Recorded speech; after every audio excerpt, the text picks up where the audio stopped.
Poker's legendary champions, next generation stars, and tireless ambassadors of the game, sharing their wisdom and guiding your journey to high achievement on the green felt.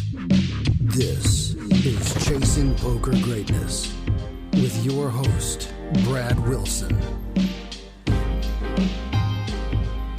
Well, hello there, boys and girls. Welcome to another episode of the Chasing Poker Greatness podcast. As always, this is your host, the founder of ChasingPokerGreatness.com, Coach Brad Wilson, and today's guest on CPG is the one and only Josh Arieh.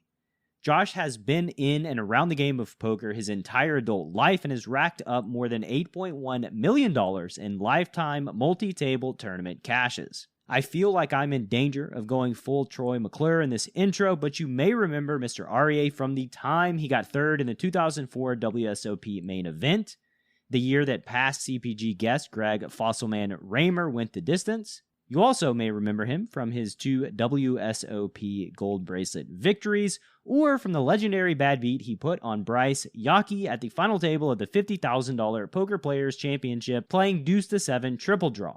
It was a particularly brutal hand where he busted poor Mr. Yockey despite being a more than 99% underdog. One thing that tends to get left out of that story, by the way, is the fact that Josh had a commanding chip lead four-handed, and doubling up Yockey would have only cost him about 15% of his stack. Another fun little story about that event is that one of my closest friends, the man I have to give a hat tip to for introducing Josh and I in the first place, actually bought a rather large piece of Mr. Arieh for that event, and what Bryce Yockey didn't know he had going against him is that my friend runs absurdly hot backing players, so spiking a 1%er was honestly kind of expected. But when it comes to having a rich, colorful, successful journey through the world of gambling and playing poker, it's hard to find a more compelling character than Josh Arieh. He has undeniably lived a fulfilling life of high adventure on the green felt, chasing poker greatness. And in today's episode, featuring the one and only Josh Arieh, you're going to learn Josh's origin story into the world of poker and playing cards, what Josh was feeling, thinking, and experiencing at that legendary 2004 main event final table, the project Josh is currently working on that will very likely fire you up, and much, much more. So now, without any further ado, I bring to you a fearless gambler who has stood the test of time, the one and only Josh Arieh.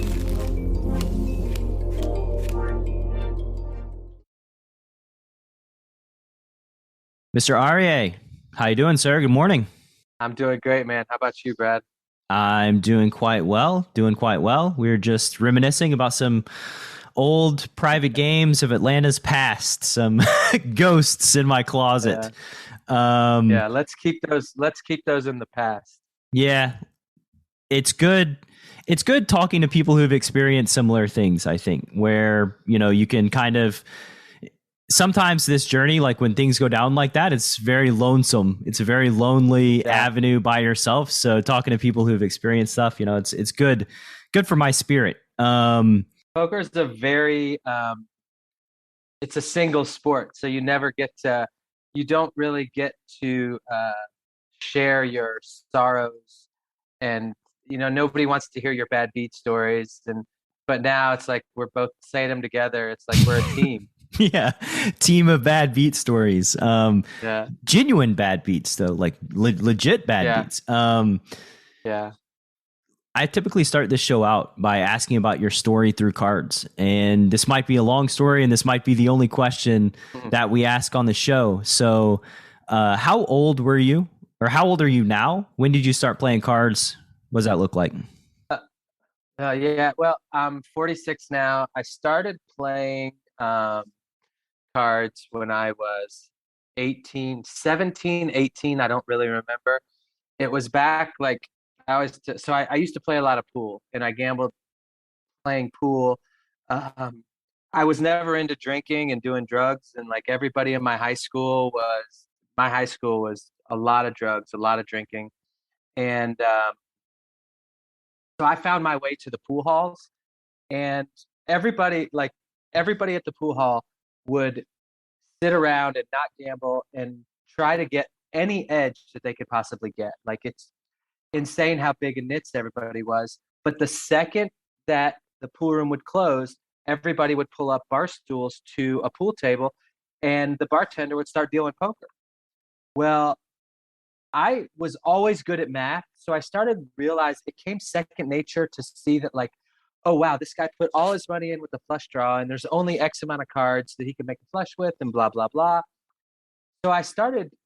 Poker really intrigued me. So every night after the pool room would close, we would start a poker game, and that evolved to, no, we don't want Josh to play, blah blah blah.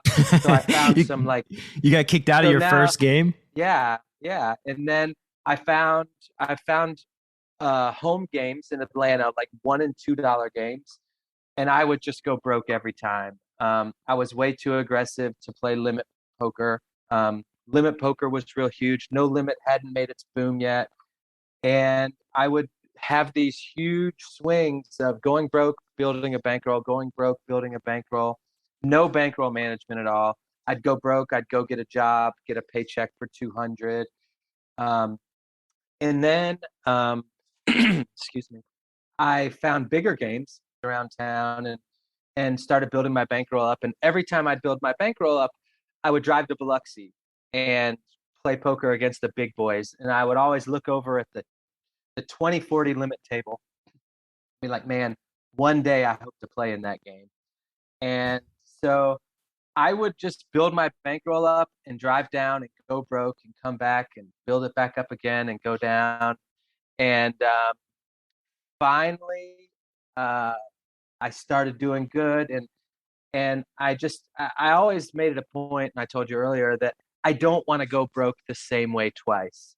So I always would just, like, I'd go broke, and I would sit in those feelings and learn from those feelings that I don't want to feel this way. What is causing these feelings? And Where did that just come from? kind of that ability to sit with your emotions and sit, because like this is the healthy way to deal with it. And I think lots of people kind of bury it in the backyard and then they explode one day. But like just a natural thing. I've always been a huge competitor. I've played sports my whole life, and whether it's just any kind of competition, it doesn't matter what it is. And I've lost a lot. And in poker, you have to deal with losing a lot. So along the way, I just don't look at losses as, I look at them as learning experiences. And it's a very used up analogy, but it's just what I've done since I was a kid. The pain of losing hurts, and I want to understand why I didn't perform to the best of my ability. And so I guess I was lucky to be able to analyze that at a young age. Um, then in like 1996, maybe 96 or 97, started playing tournaments, and my aggression was something that people couldn't really deal with back then. Usually before, when you get 3-bet, it was the nuts. Everybody, they had it. When you 3-bet somebody with the 8-9 of spades, they didn't know how to handle it. And you just get cussed out and laughed away like you don't know what you're doing. And so I just had a knack for tournament poker because my style had a variant of building up chips or getting knocked out. And yeah, it was, so I just always continued to take I continued to take steps to play bigger, and I haven't been afraid to gamble. I mean, I've been a gambler since I was losing my clothes to 8th graders playing pool. Um, so yeah, I just continued to take more risk and believe in myself. And at an early age, I felt like, well, I've figured out every way to go broke. I'm not going to do it again. I've made every dumb decision that I can possibly make. I'm not going to do it again. But that's when you're 21 and 22 and think you know everything. Yeah. And needless to say that,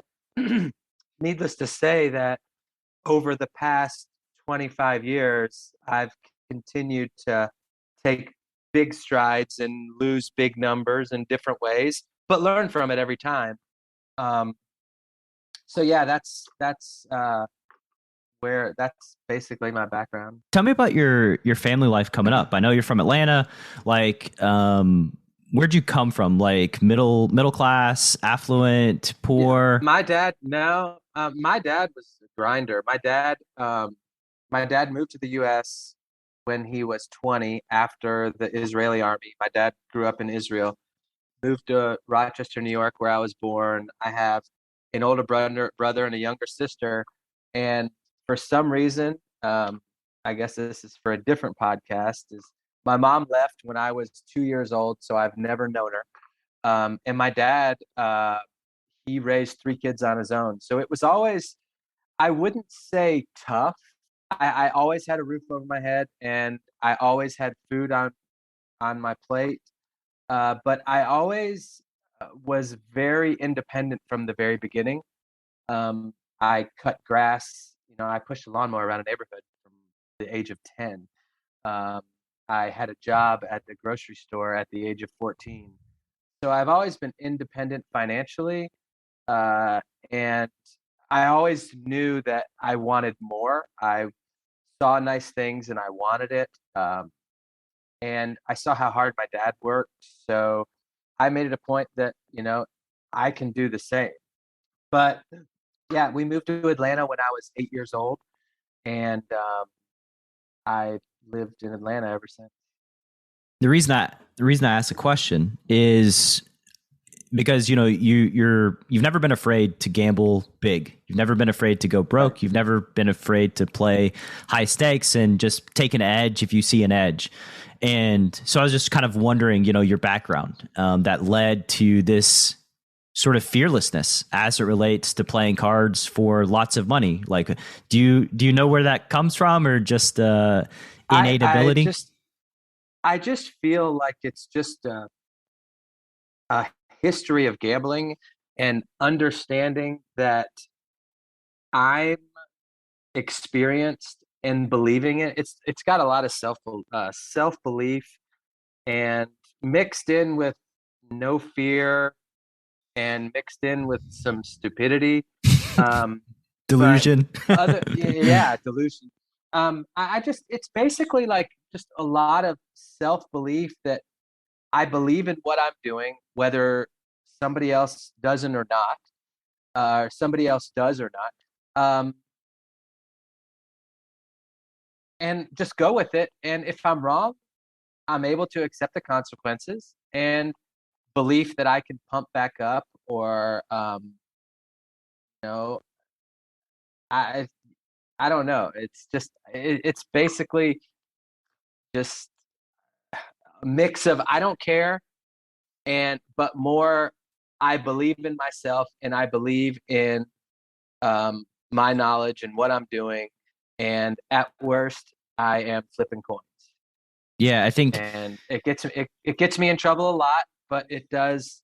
Um, my bankroll probably has a lot more variance than the normal guy. Yeah, Patrick Howard said at one point in the detox retreat when those guys came down to Atlanta right before the pandemic last year, he said that, a lack of risk aversion is almost a superpower in this world. Like, because the people who have a lack of risk aversion and also can play the game at a very high level tend to have massive amounts of success, and their bankrolls do tend to fluctuate quite ridiculously more than most people. But like, that fearlessness is something that just confidence in high pressured situations, not afraid to take a shot. I mean, I had Galfon on the podcast, and Galfon had an 800K bankroll and lost 400 of it in a night.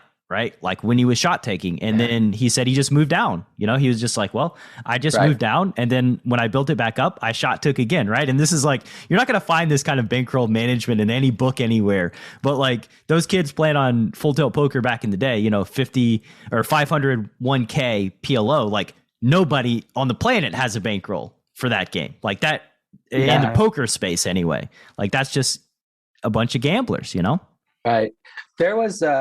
There was a time, like 3 or 4 years ago, that I hired an amazing coach. one of the best high limit players right now. I'm not going to say his name because I don't think he wants it known. But he explained it to me in a really good way. Was anybody can study everything that they want. Um, you can read all the books you want. You can do all the simulations you want, but it's how you perform when you're dealing with adrenaline. And and I thought about it, and I was like, wow, that makes me think about when I'm golfing. I golf a lot better when I'm playing for more money. Like people think that like, oh, Josh, we were playing for 100 and you were just shitting around and screwing around. You were hustling me because now we're playing for 1,000 and you're playing much better. And it's not, I can't explain it. It's just how I feel like I perform at a much greater level when I have adrenaline going through me and I'm like ultra interested, hyper interested. And this coach explained it to me that way about poker is that you can study all you want and play perfect when you're playing in a 1-2 game and your heart's not racing a million miles an hour and your hands aren't shaking. But when you get to the final table and you're at a point where your hourly rate is the highest it'll ever be, that's when you have to perform. And I feel like, and I could be wrong because I've dogged it a million times, but also I've stepped it up a lot of times as well and performed well under pressure. So it's about, in my mind, like if I were to give somebody the best advice that is trying to become a pro player or to do anything at a high level, would be to make yourself uncomfortable and see how you perform and correctly analyze that. And then go back to where you're comfortable and figure out why you couldn't do the same thing when the pressure is on and your heart's racing 120 beats a minute. You know, that's where champions are made, and that's where legends are made, is performing when the pressure's on. Absolutely. Tim Ferriss, I don't know if you're familiar with Tim Ferriss, 4-Hour Workweek guy, but he did a TED Talk that he was preparing for, and he would drink a bunch of caffeine and like run around, like expend a bunch of energy and get his heart rate up, and then he would practice his speech because he knew that like he can practice it in the confines of his home with no pressure, but when you get out there and there's 5,000 people staring at you, that's a different arena than in your bathroom practicing a speech, right? Right, for sure. And the same thing applies to poker. Let's sort of dive into this a little bit more granularly. If you're playing for like small stakes, right?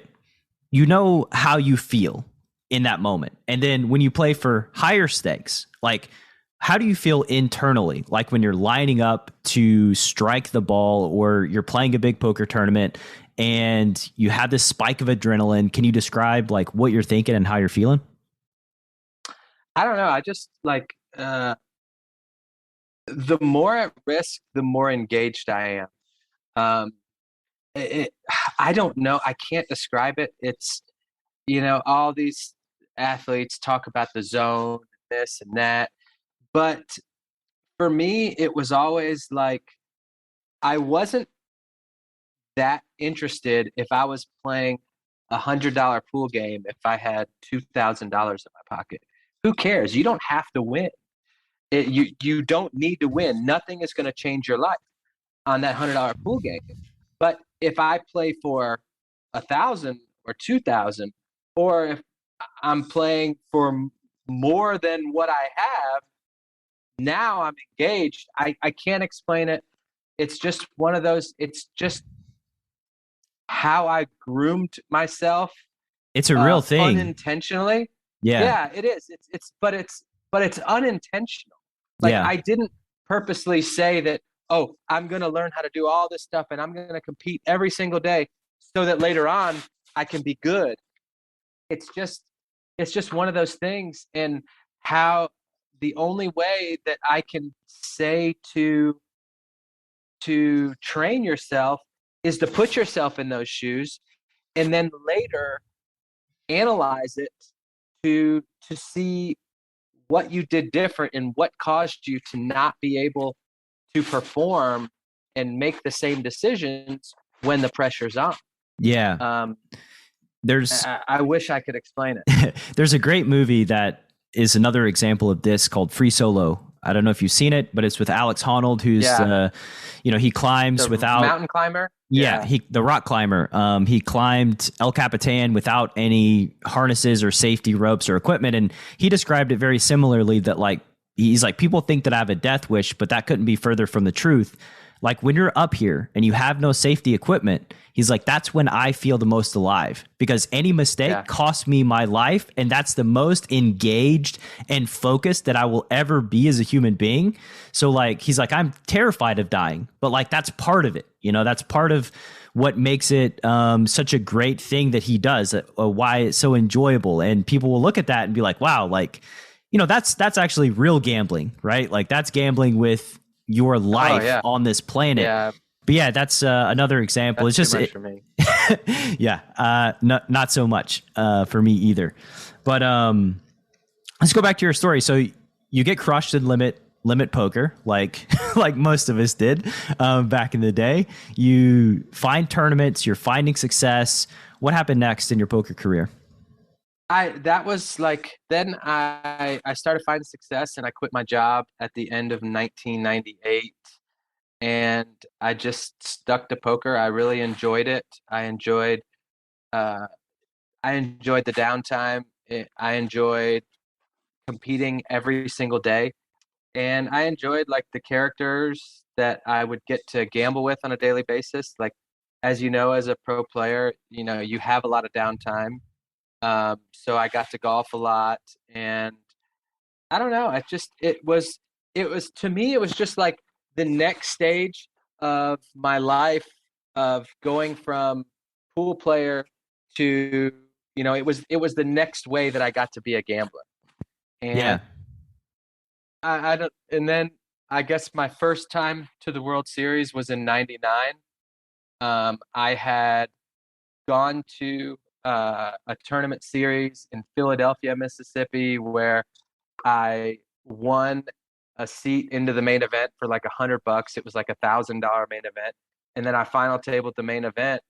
And the next stop was the World Series for me, and I got lucky and won a tournament out there, and just had a really big 1999. And poker starts. I guess poker hadn't started booming yet, but yeah, I don't. I mean, then I guess from '99 on, I was just a pro poker player. Yeah, tell me about.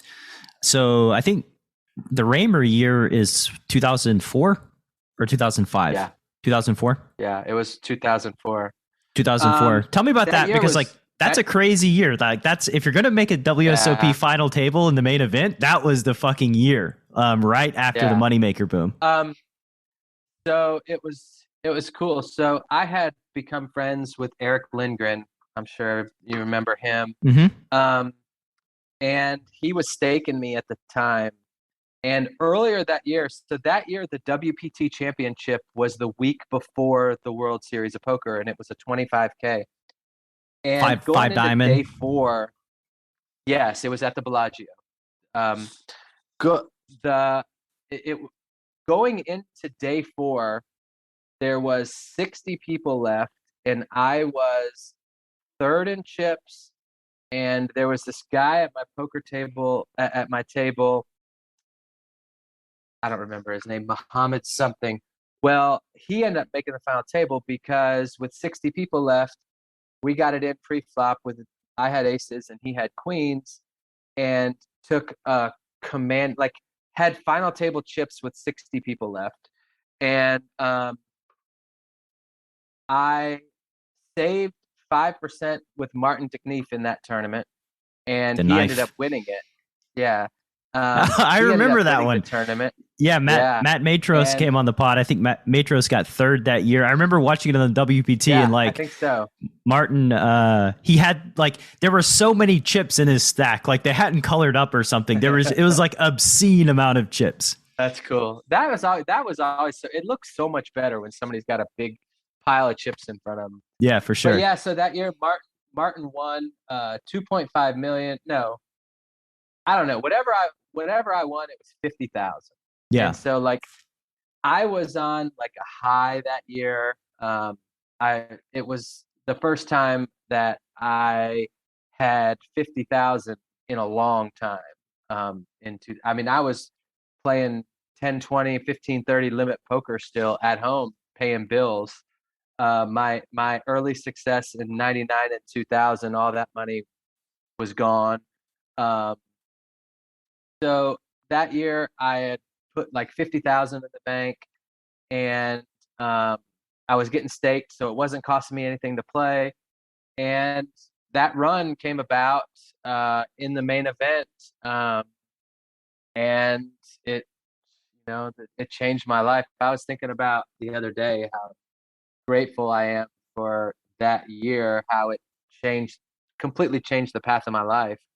Um, a few cards, there was definitely some high volatile situations in that tournament. I was all in with an open end straight against the set with one to come, but there were a few other times that if my 30%er didn't come in, my life would be extremely different. Because I don't love poker. Like, like take somebody like Daniel Negreanu who loves poker. Um, I don't love poker. I love competing, and poker allows me to do that and make a living. Um, but unfortunately, I don't study. Um, I don't talk poker with anybody. How I'm come? not interested enough in it. It doesn't interest me. It doesn't. There are times that I do get interested, and I find intriguing people to talk to, and dig deep into hands, because I don't dig deep. Like when I talk about a hand, it's different than how other people talk about hands.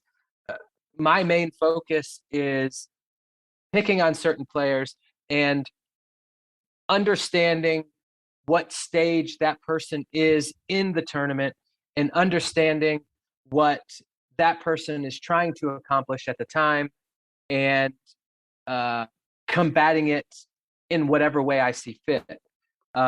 It's just a weird knack that I have, and it's why I've become pretty successful in live poker compared to online poker, because it's like I don't get to use that. Like I don't get to use my best asset, and it's understanding, uh, kind of People. understanding. I don't. Yeah, I don't want to toot my own horn, but like have a knack of just understanding your body language, your mixed with your play, mixed with what you say. And I kind of understand, am I going to stay away from that person, or am I going to target that person? And it's done me well through the years. But so when I get to talking about a hand with somebody, it's like I'm explaining all these things, and the person I'm telling is like, what the fuck are you talking about? None of that shit matters. But It makes a lot of me, sense to me. Like, so in live poker, you have data points that you can't access playing online. And so what you're doing is analyzing those data points and prioritizing them in a way that makes sense with you. And for a long time, I've said that like one of our goals as professional poker players is to understand our opponent's strategy better than they understand it themselves. Like if you're playing against a fish, you should be able to simulate what they're doing, like construct their strategies in your mind, and then find the weak points to attack them. Like that's really what you're doing when you're attacking the weak players. And that sounds exactly like what your process is. You're building their strategy out, figuring out what they're thinking about, what they value, how they're putting chips in the middle, how the pressure is affecting them.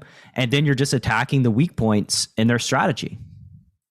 I like to put it one way. Yes, that's part of it. But I like to put it in this way, that like I can't beat anybody's A game, but I can figure out if you're on your A game instantly. And I can figure out ways to attack your B game and ways to attack your C game. And it's just, I don't know. I always like, I'm never going to be at a table where everybody's on their A game, but I think I'm going to be able to find out who's the right place to attack and at what time. And eventually I'll get lucky enough and catch some good cards and be able to compete with the people that are on their A game. So let's go back a little bit, back to the WSOP and that run. I mean, how is it being on ESPN, having the cameras there, following you down to, the final table, and then actually the final table itself? I remember your bust out hand, you pulled David Williams aside and had a little conversation that got picked up and broadcasted. I hate to skip to that first, but it's like, okay, we're playing in the most high pressure situation possible. Yeah. Poker has just boomed. Chris Moneymaker came along and poker went from, I think there was 600 or 700 people, with half of them being online qualifiers the year before, to 2,400 people in the main event. And I'm sitting there with, along the way, had become very friendly with David Williams. And to this day, David and I are still close. Mm-hmm. I sensed that David was content with what he had done, as he should have been. 21 or 22-year-old kid. He's got $5 million. He doesn't give a shit about anything. Just give me my money. I want to go wherever and have some fun. But it was my way of pulling David aside and giving the best 2-second pep talk I could possibly give a teammate. Like at this point, he was a teammate. I wanted David to win. And I was just like, bust this motherfucker. And I didn't want David to give up. And I sensed he was complacent in what he had done. And I was right. I mean, I went outside and I cried. Before I went to the cage, I walked down the escalator from the Keno room at the Horseshoe, and I was out on the side street crying my eyes out, because when you make a run that deep in something so cool, you think it's destiny. Like, you think, this is my tournament. I am winning this. I fully believed that I was going to win the main event of the World Series of Poker. Everything lined up perfectly. As soon as Dan Harrington was gone, I had the most experience. I had chips to play with. I was the best player. But it didn't happen, and I was just like shocked. But at the same time, I just won $2 million. I've never had more than 100,000 in my whole life. I pulled him aside, and I just it's like, bust this motherfucker. Just like grabbing a teammate that's about like a linebacker going and telling a quarterback that's about to go on offense, go win this fucking game. Yeah. And it was just my way of saying it. And it got translated to whatever. And I don't care what it was translated to, but it was just the best way that I could motivate David at the time in the 2 seconds that I had. I love this insight into what went down here. Like, it makes sense. Like with my private coaching students, one thing that I've been talking about lately is like, you need to go into your sessions with intensity, right? Like, you need to hear the fucking war drums beating in your chest and to play at a high level. And like, you sense that David was like, whatever happens at this point, I'm happy, right? But he also has an opportunity to be a world champion, which, the money that you make over the years, like the money that Raymer's made, because he's a world champion, probably dwarfs what he made when he won the main event, right? So like there's this big opportunity But I here. think that it's bigger than money. It is being world champion that is a different class. Just like if you win the main event and do nothing else the rest of your life, if I were to win the main event and do nothing else the rest of my life, I'm a world champion forever. All the other bracelets, I disagree with everybody else saying that the 2005 I won. I don't look. I am not a world champion. I've won 2 bracelets, but I am not a world champion. People that have won the main event, those are world champions, and those are and being a world champion is something that is never taken away from you. They're legends. And I mean, as I've as I've gotten older, I have changed a little bit, thinking about, to me, it's the journey and not the destination.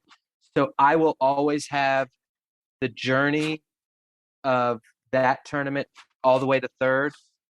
And the tournament lasted like 5 more minutes than I played. yeah. But so I have the same journey. Our destinations were different, but the memories that I have from that, I'll have forever. And I really, I love looking back, and I think about that was when Matt Savage was the tournament director, and I'll never forget before they're doing the call outs.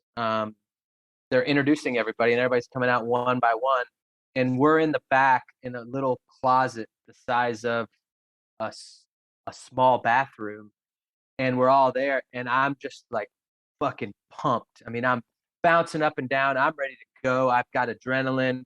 I'm ready to compete at the biggest stage that I could possibly compete on. And Matt is like, Josh, you got to come down.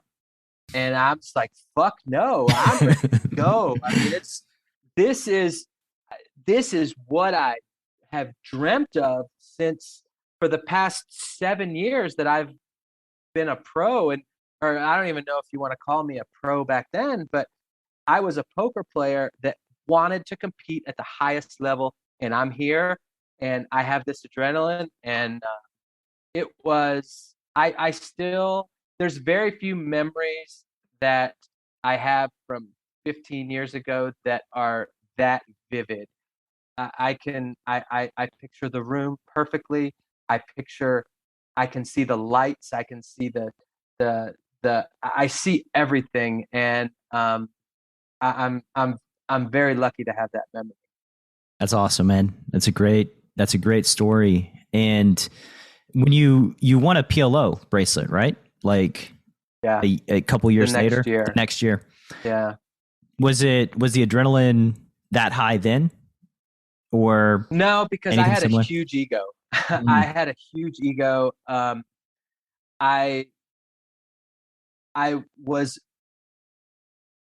still really good at PLO. But back then I was way better than the average or the norm, so I was extremely comfortable, and where'd that come PLO from? came easy to me. I just playing. PLO was big in the South, in Tunica, like back in the early 2000s. If you went to Tunica during the old World Poker Open, Gold Strike, yeah, World Poker Open, yeah. But if you would go there, and in the tournament room there would be about 40, the whole room would be 25, 50 or higher PLO. Oh yeah, they had like hundreds stacked from like the rail. Oh, I mean, it was fucking huge. It was insane. And so I've played a lot of PLO, gone broke a lot of times playing PLO, and I just learned it faster and played a lot more than people were playing at the time. So you've got these no limit players that, it's just like no limit. You just come in and they'll be fine. But I was just better than I was just better than the field at the time, and so no, there wasn't much adrenaline. It was cool, um, but I really just I don't know how to explain it. This one was I was destiny. just coming off. Yeah, it was kind of destiny, but I was just coming off. I mean, if you think about it, a year prior, I'm playing on the biggest stage where I'm doing interviews every 10 minutes. Right. I'm talking to people. I'm this hot shot, and but then the next year, but it was cool. It was great to finally win another bracelet. But now, as far as adrenaline goes, that didn't really. Actually, in that tournament, it was really interesting. I never looked at first place. I never had any idea how much I had won until I went to the cage. It was just, I was really focused. I was on a mission, and I felt like I where people are making bad decisions from the adrenaline. I just didn't really have much adrenaline in that tournament. Yeah. And, you took it down. So, like, you've gone in 2 years from, like, having a piece of the knife and putting $50K in your bank account to now having substantially more money after the main event and then the PLO bracelet. So, like, from that stage, what happened next in Josh Arieh's poker career? I had a two. Let's see. Emily was 2 or 3 at the time. In 2005, she was 3. I had a young daughter at home. I was married at the time. I was focused on. Well, I don't know if I was focused. I was really fucking around a lot. Um, I I was trying. I was trying to be family man, and because my daughter was everything to me at the time, and I I don't know. I'm trying to find the right way to put it. But yeah, I was in Atlanta. I had didn't move to Vegas. Um How come? and I was um because man, I was a action junkie, and if I had moved to Vegas, I would have been a regular at the Spearmint Rhino, and I would have done a lot of bad things more than I did. Um but yeah, I wanted my kids to grow up with family around them because I didn't have it. So it was one of the main reasons I stayed in Atlanta was because my dad was there, and my brother he was there, and my wife at the time she had family there, and I wanted my kids to grow up with family around them Yeah. rather than like I did. I grew up with my dad had 7 brothers and sisters, but they all lived in Israel.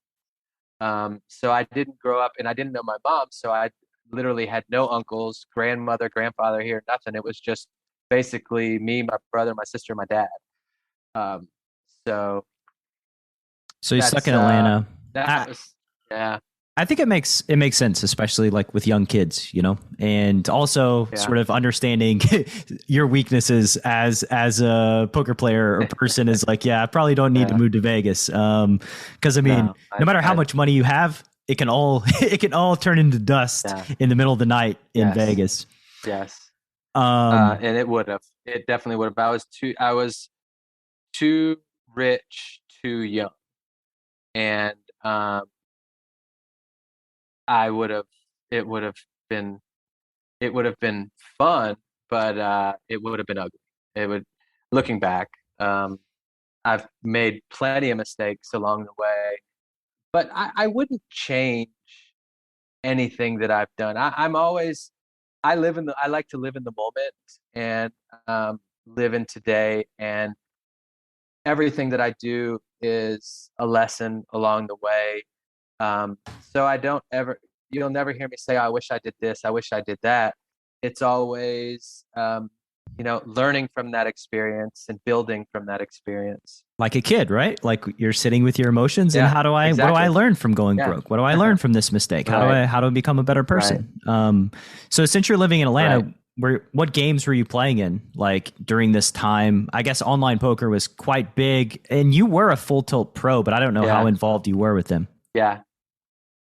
Yeah, I played a lot. I played a lot. Well, at first I was playing Bodog was my first sponsor, and I played a lot on Bodog. And then I moved over to Full Tilt, and I had always played a lot online. I've always uh, mixed it up with the geniuses playing high, playing the nosebleed limits. I fared very well until um, poker evolved like around the like Brian Hastings and Taylor KB, all those guys that like really turned it into a numbers game, which what it is now. I did really well until that came along. And because of the fact that I didn't want to study, and I didn't think that you could you could do a poker action based on some numbers that you see, and I was wrong. Uh, and that Why'd you think that definitely, though? Because like in the beginning, you talked about how you knew this was a game of math. Where was the yeah, disconnect? I don't know. Because I was gullible to believe that I could be successful no matter what. It was ego driven. Um, it was the fact, look at me, I've made all this money. I don't need that shit. And I was badly wrong. And so I went through a few years of losing and um, failing to. It was the first time in my life that I really failed to notice that what I'm doing wrong. And I woke up from that finally after a few straight years of losing. Like I think, and because of the fact that I don't really love poker that much, that played into the part. Like I didn't want to study. I didn't want to look at this stuff because it was hard for me to comprehend. And and then finally it just dawned on me that, you know what, Josh, if you're not going to do this stuff that you have to do, you can't compete at that level. And so that's why you haven't really seen me play the nosebleed games, um, because it's just I understand that I if I'm not going to study, I'm not going to do that. I'm not going to play those games. Once in a while, you'll see me play big, just cause. But no, on a regular basis, I know that until I really dive into this new age of study, that I'm not gonna compete with those guys. It's kind of interesting, early on in your career when you didn't have much money and you went broke, you had a lot more opportunity to have those sort of inflection points when you go broke and you're just like in the midst of all the pain and the suffering. And as you got success and you had lots of money, well, you could lose and it's not like moving the needle on the pain meter, right? Like you're not feeling that suffering. So you don't have that inflection point. Right. Until eventually, I guess a few years, that was your threshold where it's like, yo, we got to really look at what we're doing. Right. Yeah. No, I mean, it's just like you go so many years where your bankroll ticks up, ticks up, ticks up, and you just feel like, fuck, I'm the man. Yeah, and you're bulletproof. Like, no matter what I do, my bankroll is going to keep ticking up. And it took many years of thinking, oh, it's going to turn, because shit, I've done this for 10 years. I've always come out on top no matter what I'm doing. And then eventually it's like, okay, well, you're not doing it right. So that's when you have to make a decision to spend the time. And I haven't spent the time that I could and that I should. I'm fortunate enough to bounce off questions off some really talented people. I get to talk to Daniel Negreanu. I get to talk to Sean Deeb and Matt Glantz and Daniel Weinman. All extremely smart guys that really understand the ins and outs of everything to do poker. But I just still haven't put the hours in that I need to put in to be great, to compete against today's competition. Yeah. And there is a lot of work involved, these days, especially like with how powerful the tools are and how they can break things down. I mean, it's like, it's a different universe than it was, 15 years ago, and probably will be a different universe 15 years from now than it is today. But you know what's really cool to me is like recently, I don't know if you're going to cut this or not, but like recently with Rachel taking your course and me getting a firsthand look of all these charts and what to do in each position. It's really cool to me. Like it opens my eyes. Like, something so small, like never calling from the small blind. I always knew that in limit poker, you don't call from the small blind. You either raise or you fold. And now, translating that into no limit, like I try to look back and I know that there's times that I've called in the small blind. And just to think of the way that like the smart players look at me, like this guy with all these winnings is calling from the small blind. And it's really intriguing to me for the first time. So maybe this is an opportunity for me to really evolve into this new player that can compete in the bigger buy-in events against the best players.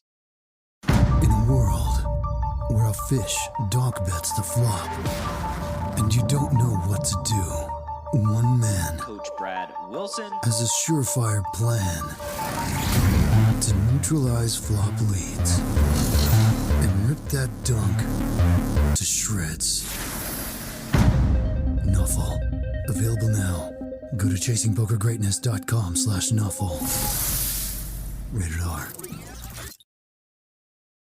It's funny. There was a 10-year stretch, maybe even 15-year stretch, where like I didn't fold a pocket pair pre-flop to an open from any position, like from the small blind, middle position versus like, UTG. I'm gonna flop a set. Yeah, like I'm never folding a pocket pair for 10 years straight. It wasn't until like you put all the inputs in the supercomputer and it spits out like what it believes the optimal strategy is that you're like, oh wow, that's when you gain visibility of like the technical mistakes that you've been making. But like nobody would know until, probably 5 or 6 years ago when these outputs started coming about, but in your career, so yeah, it's powerful. It's really interesting to me how I did so well doing so many things wrong technically. I think that that's fine. Like that's the thing. The thing is like we're playing against people. We talked about this in the pre-conversation, and like we're playing against people, and like no matter what anybody tries to tell me, you can't look at a PIO output that's like check 13%, big bet 40%, and then small bet the other remaining percent. Like nobody's going to execute that in practice very well, and so like we're people that see patterns and match up patterns and understand what people are doing based on the patterns that they have.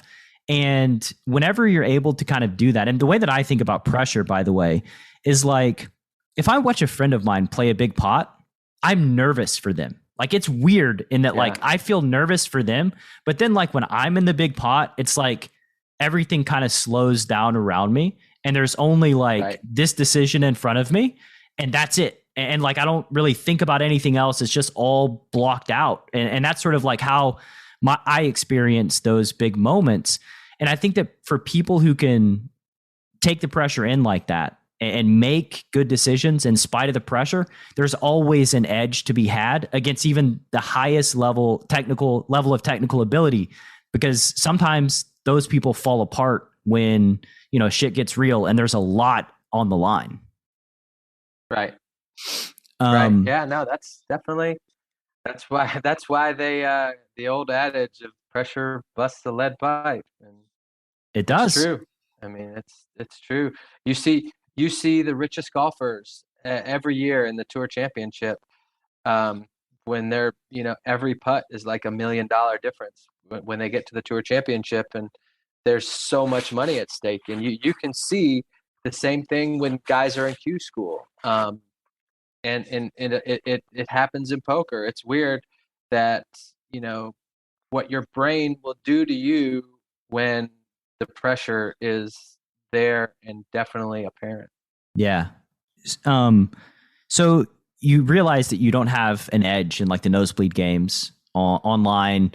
What did you do after that? Like in your poker career, I assume you kept playing poker. So like where were you playing? Were you playing bigger live games? Were you playing in Atlanta, private games? No, I haven't played that much over the past, outside the World Series. And, from I literally went through a horrible divorce for 2 years, and didn't play much poker because of the financials that were involved in the divorce. And before that, I just wasn't playing that much outside of the World Series, and maybe a 1 or 2 trips to Florida a year. So I just haven't played that much. I'm not playing much online. But I'm getting a new with this new project that I started. I'm starting to get more interested in poker again, and I'm excited about the future of it. So you mentioned this project that you're working on. Tell me and the Chasing Poker Greatness listener about this project. So about 2 months ago, a close friend of a friend gets in touch with me and says, "Let's go to dinner." And he tells me about a project that he wants to take an old poker site, pocket5s.com, and turn it into a staking site, and thought that there was nobody better than myself that understands both sides of staking, because I've bought pieces of a ton of people and I've sold pieces of myself. Told me about the project, and from the time he told me, I just decided, it was something that I could have seen myself creating and going all in on. But basically, the current Pocket Five site will be a staking site similar to some other sites that are out there now. But we will have some really, I don't know how to put it. We'll have the only opportunity to buy some great players that aren't available on any other site. It's coming out pretty soon. It might be out by the time this podcast is live. They're going to kill me if I don't ask who these great players are, by the way. I have to ask the question. You will see. I will have the most famous of all poker players, and selling at no markup. And it will be an opportunity to go for a ride with some great poker players on their journey through tournament poker. And I've come up with some strategies for the investor to be more engaged. So it's not like you just buy a piece of a player and you are just waiting for the results to see if you won or not. It's like, I put it this way. When somebody bets on a football game, you don't bet on a football game and then check the score at the end of the game. I mean, that's no fun. We want action. We want we want the journey. Like, as we talked earlier about, it's not about the destination, it's about the journey. Sometimes you have just as much fun sweating a football game and losing it as you do winning it, because it was a good sweat.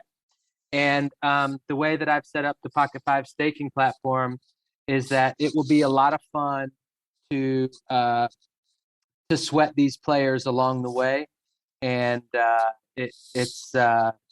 I truly believe it's going to change the whole ecology of poker. It's going to give players the opportunity to play tournaments that they've never been able to play before because of the crowdfunding aspect of it. And it's going to be a win-win for everybody. Investors are going to get to have front row seats to their investment, and players are going to be able to play events that they've never been able to afford and get the experience under their belt and to gain the ability to move up in limits. It's so I've long said that, like, the sweat is kind of what the casino sells. They sell bets, they'll spread blackjack, but it's like that moment between like when you place your bet and then the cards are revealed and everything happens. That's what they're selling. The excitement of, like, am I going to win or am I going to lose? When you press a button on a slot machine, they're selling that moment when it's spinning and you're hearing the sounds and you don't know the result yet, right?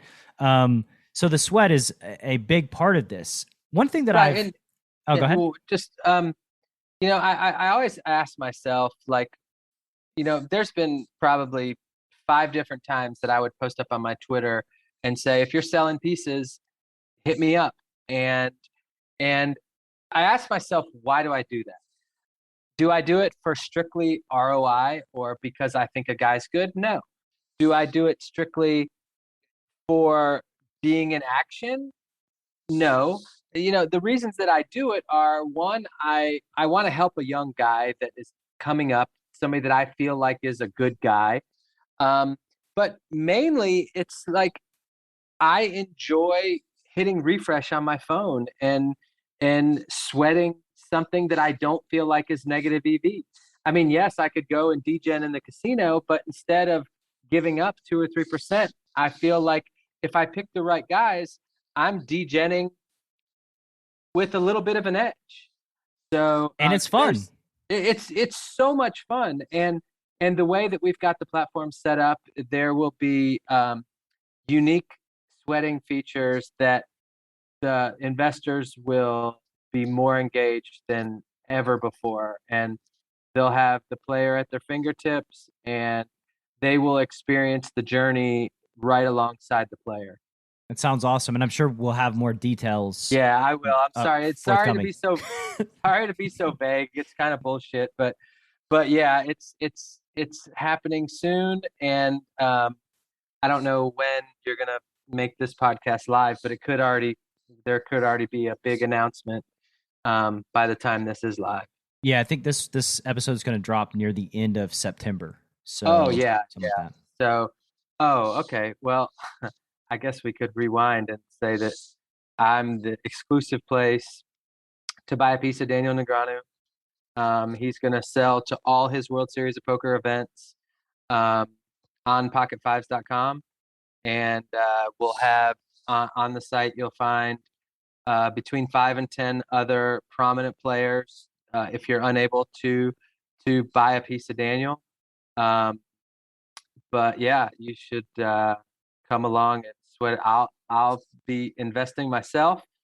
So come and sweat it. And we're making sure that the investor is definitely gets a good sweat, because that's what we're all looking for. And, so this reminds me of a mutual friend, the guy that actually connected us. Trot. Yeah, Trot Star, guy that I've known since I was probably 21 years old. Kind of funny story about how I found Trot was like I showed up in Chattanooga to a home game. I found the home game by searching on yahoo.com, like poker home games in Chattanooga. And there was like an ad just like on the internet that anybody could click through and find. That was how I met Trot. And he's been, he's probably one of my closest friends, where it's a type of relationship where, we can not talk for 2 or 3 years, and then it's like we never missed a beat when we do. He's like, that's how he is. That's how he is. Yeah. But he had a piece of me. He had a piece of me in the couple years ago in the Players Championship. And, when you put like the worst beat ever on somebody, right? Yeah, I forget about that. No, yeah, Trot's just good people, and I enjoy. He's one of. I sell action to people, and he's one of the few people that I always reach out to because he has fun sweating it, and that's what I was going to say. Like, yeah, I want to sell my action to Trot just so that we can go on the sweat ride together, because he's just such a fun person to engage with. I know. Yeah, exactly. He's good people. Cool, man. So you got this project that by the time this goes live is going to launch. Let's hit the lightning round, and then we'll wrap this sucker up. All right. So if you could gift a book to all poker players, what would it be and why? It doesn't have to be about poker. I don't know. I'm not a big reader, but I will say that I'm a huge Gary Vee fan, and anything that Gary Vee writes would give you a better perspective and outlook at what you're doing. The biggest problem that poker players have is dwelling in negativity. And I think that I grew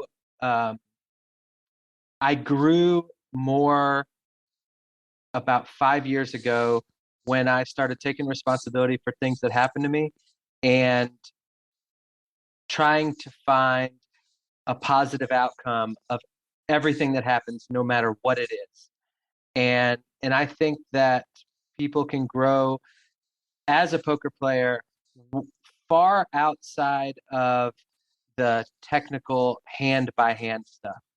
I would never be able to teach anybody anything, any kind of hand technical or, when to do this and when to do that. But I feel like my mental outlook is very strong. I don't know the right words, but you're resilient. Staying positive and keeping positive thoughts going through your mind is a huge tool that makes me that allows me to compete with the very technical players. And I'm sure there's tons of Gary Vee content and books that can help people look at stuff in a different light. And I think that as human beings, we're way more resilient and capable than we give ourselves credit for. I just had for sure. Patrick Leonard on the podcast, and he said that over a 10-year stretch, like, he didn't have a losing month playing online MTTs. And like, that's something that if it were coming from somebody else, I probably wouldn't even believe them. Yeah. But pads, like, it's just an example of like, we're in more control than we think, and we have to take responsibility for when things don't go well. And we can't just, snap blame variance for downswings. We have to look in the mirror and take responsibility and be like, we can do better. Like, we are more capable than this. Maybe we missed something. How do we elevate our game? I just think that that's part of it, and not just this resignation that like, bad shit happens and bad runs happen. Like, let's take responsibility and ask ourselves, how can we be better? Maybe there's nothing that can be done, but it's worthy to investigate. Right. Yeah. Like one of the biggest things, I ended up at the end of it. So I'm not sure if you're aware, but for a while, the Choice Center was a big thing in poker about 5 years ago. Well, I did it. I will say that I think that it's a pyramid scheme. Their marketing. So I will say that about it, but I will also say that the two most powerful exercises that I've ever gone through in my whole life happened there at Choice. The first one was an exercise that we did about people were yelling all these horrible things into my face. And then afterwards, you are told to tell everybody what you heard. And after 3 minutes or 2 minutes of people yelling this horrible stuff at my face, I could only name like one or two things that they said, because the minute bad things were happening to me, I shut it all out. And so now I related that to my poker. The minute I lose a big hand, I'm afraid to feel the pain of what the rest is to come. So I would give up. And because I'm afraid of the pain and I didn't want to feel what was coming next. So I would, it's a perfect example of tilt. You lose a big pot, you're not ready to fight, or I wasn't ready to fight. I would go on tilt and I wouldn't want to feel the pain of the rest. That was one exercise that was extremely helpful to my poker. Another exercise that was the most powerful thing that I ever encountered in my entire life. It was something to do. I don't remember the exact term of it, but it was a circle of a victim responsibility circle, and it was a a pattern that somebody gets into when something bad happens to them. Oh shit, poor me. Oh, I'm so unlucky. Blah blah blah. And it taught me to take responsibility for every single thing that happens to me, no matter what, no matter what it is. Find a reason within myself to take responsibility, and it's it it's literally the most freeing feeling. And then relate that to poker. Let's say some person cracks your aces. In the old days, I would have my chin on my chest and I would be telling everybody this bad beat story about, I can't believe this happened to me. How the fuck does this person do this? Why me? Blah, blah, blah. So now when I get aces cracked, I look back at the information that that person had. What did I do to cause that person to do all these things, or to do this, what I would say is crazy or stupid? And usually 99 times out of 100, I can find a reason what I did to cause that person to do that. There's the very small time that there is nothing that you did to affect that, but everything you do gives somebody else information. And whatever I did, I can always find it. It may be a hand that happened 3 minutes ago or an hour ago that I played bad, and now my chip stack is a certain size, so it's making this person play their hand that way. Now it's still my fault, because an hour ago I screwed off this many chips. I should have this many, and that situation would have never come up. So that those two things, I'll forever be grateful about the Choice Center for that. But yes, I do think that it's a crock of shit and a pyramid scheme. But I took those two very, very powerful things that changed me a lot in 2015. And we could, tie this into the rest of the conversation, right? Just finding the good in all the things, right? Finding the lessons, finding the positives from just all of our life experience. Absolutely. Absolutely. If you could wave a magic wand and change one thing about poker, what would it be? I would make it fun again. It's lost because it's gotten so hard. And in the old days, there was so many personalities and it was fun. Now it's not as profitable. Like the fun guys can't be that profitable. I would find some way to just make poker fun again, because it's a fun game. There's so much excitement wrapped around it, but because the game evolved so much, it's kind of taken that factor away from it. You don't see the crazy bluffs, and you don't see the big personalities. It's very calculated now.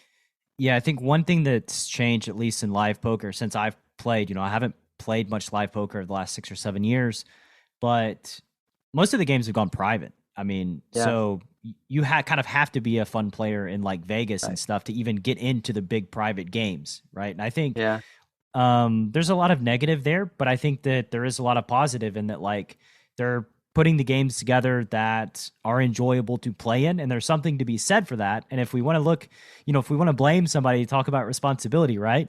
For the games going private, the crushers, the high level technical players that were not very fun to play with need to look in the mirror and ask themselves, like, and tell themselves, like, we're responsible for this happening, because if they weren't, then that change would never have happened in the first place. Right. Yeah. Well, there's a fine line. It's like, what do I have to do? Like, if I play perfect and play to my max EV in a vacuum, that's not fun.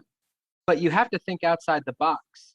Okay, if I don't play perfect and I'm fun, I will get to play longer and I will get to be involved in all these games.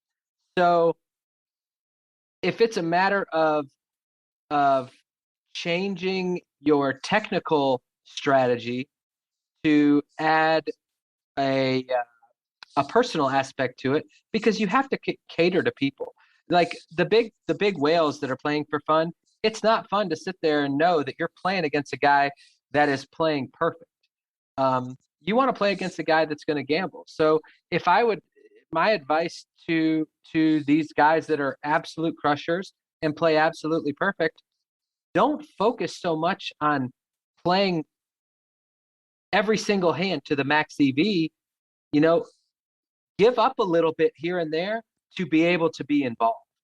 You got to give action to get action, right? Right. Like, right. I mean, it's, again, being a professional poker player is, in a way, it is about entertainment and making the experience enjoyable for the players that are, the weaker players that are playing in your games. Because guess what? Like, they can lose their money in many, many places, right? They can go shoot craps, and that's fun. They can do lots of things to lose their money. Why are they going to play poker? Because it's a fun experience. And so, like, it's just, that's the priority number one, is making it a fun experience for the people you play against. You can use, like, I like to use the analogy of a professional sports bettor. Say a guy gets an account from a bookie and he only puts bets in the account that are positive EV bets with line movement and, only sharp info. Well, you're going to lose that account immediately. But if you go in there and you mix in the favorite and the over on every TV game or stuff like that, where you're actually giving a little action, then the bookie might give you might let you stay in there and keep betting the other stuff that you're positive EV.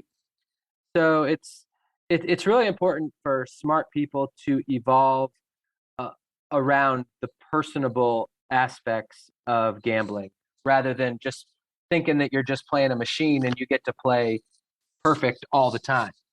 Yeah, you got to play the game within the game. And the game within the game is people. You have to understand people. Yeah, for sure. If you could erect a billboard every poker player's got to drive past on their way to the casino, what does Josh Arieh's billboard say?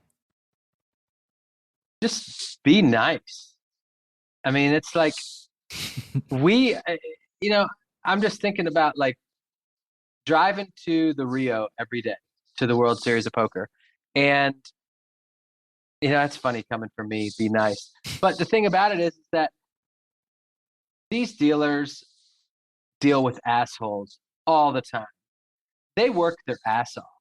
These players are getting their face kicked in every single day. I mean, if you think about poker, how often do we win in a tournament surroundings? Not often.